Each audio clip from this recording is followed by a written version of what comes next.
Plusieurs produits utilisés en construction contiennent des matières dangereuses, comme les gaz sous pression, la peinture, les calfeutrants et les nettoyants, par exemple. En tant que travailleur de la construction, tu as reçu une formation et tu es déjà familier avec le CIMDUT. Mais pour connaître les dangers que présentent les produits que tu utilises et pour savoir comment te protéger, tu dois te poser quelques questions. Première question. Est-ce que le produit utilisé est dangereux?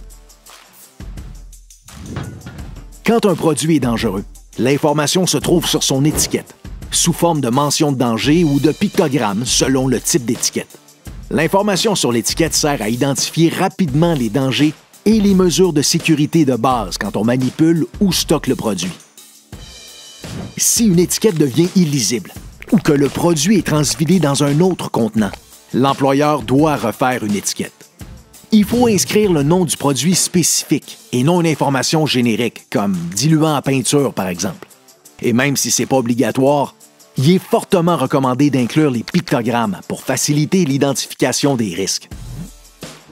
Quand on transvide un produit, le choix du contenant est important. Il ne doit pas y avoir de traces d'autres produits à l'intérieur et on ne doit pas utiliser des contenants à boissons. Et si jamais il n'y a pas d'étiquette, on n'utilise pas le produit. Deuxième question. Que faut-il faire pour se protéger quand on utilise un produit dangereux? Il faut lire l'étiquette du produit ou la fiche de données de sécurité qui contient l'ensemble des informations sur le produit.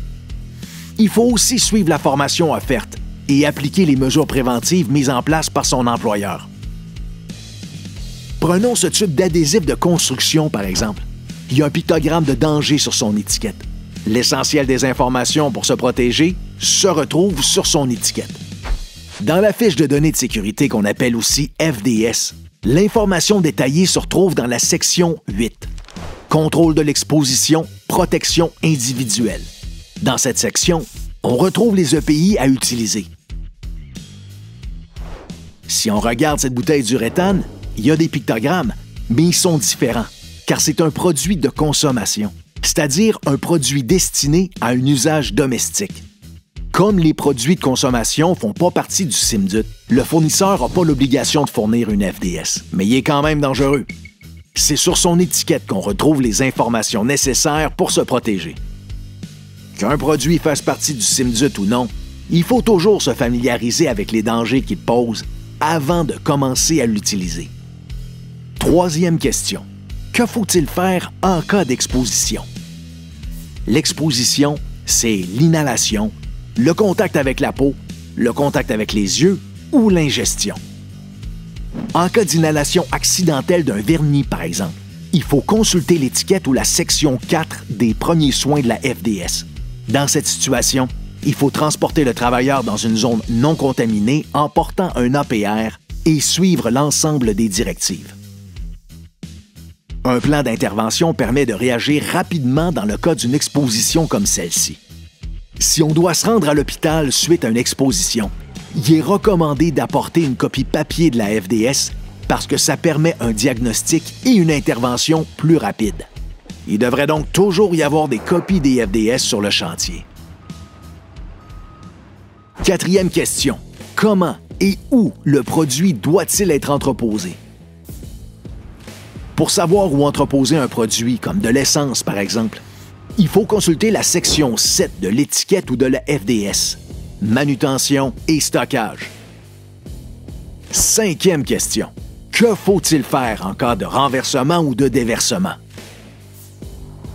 Si on renverse un produit, comme un scellant, c'est dans la section 6, mesures à prendre en cas de déversement accidentel, qu'on nous indique comment nettoyer le produit. Dans ce cas-ci, il faut le nettoyer avec un absorbant inerte et le jeter dans un récipient adapté. Sixième question. Un moyen de contrôle d'incendie particulier est-il nécessaire? S'il y a des mesures préventives spécifiques au risque d'incendie, on les retrouve dans la section 5, mesures à prendre en cas d'incendie. On peut penser que de l'eau, c'est suffisant pour éteindre un feu, mais dans la majorité des cas, c'est un extincteur qui est nécessaire. Il pourrait aussi y avoir d'autres mesures à suivre. En tant qu'employeur, On a des responsabilités en lien avec les produits utilisés sur le chantier. Il faut assurer l'intégrité des étiquettes, s'assurer que les FDS sont facilement accessibles sur tous les chantiers et valider les procédures et les EPI pour chaque produit. Il faut aussi s'assurer que tous les travailleurs sont formés selon les produits utilisés sur le chantier et pas oublier les nouveaux travailleurs. À chaque fois qu'un nouveau produit est utilisé, il faut repasser ces étapes. En tant que travailleur, on a aussi des responsabilités. Il faut toujours lire l'étiquette avant d'utiliser un produit. On doit être attentif pendant les formations et suivre les procédures établies. Et quand on a un doute, il faut consulter la FDS.